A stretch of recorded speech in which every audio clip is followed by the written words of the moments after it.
Hello বন্ধুরা, কর্মকার চ্যানেলে স্বাগতম। আমি সমরেশ নতুন ভিডিও নিয়ে চলে এসেছি। আর যে জিনিসটা বানাতে চলেছি, এস ফ্যান ঝুলানো এস কিভাবে তৈরি করা হয় দেখুন। দেখেন এই রড দিয়ে বেঁকিয়ে এভাবে সহজেই বানাতে পারবেন বাড়ি থেকে। এটা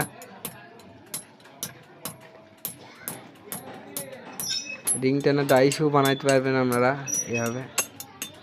এই দেখেন এইভাবে করে দিয়ে ঘেরটা করে নিতে হবে।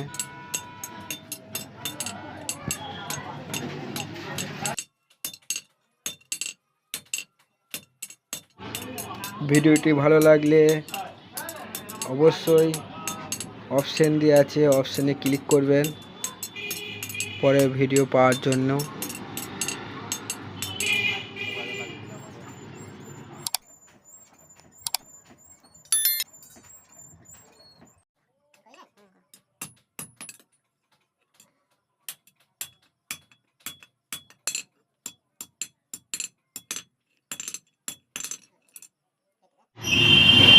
এই দেখেন এস এইভাবে তৈরি করবেন অতি সহজে, অল্প সময়ের মধ্যে এস এইভাবে তৈরি করে দেবেন।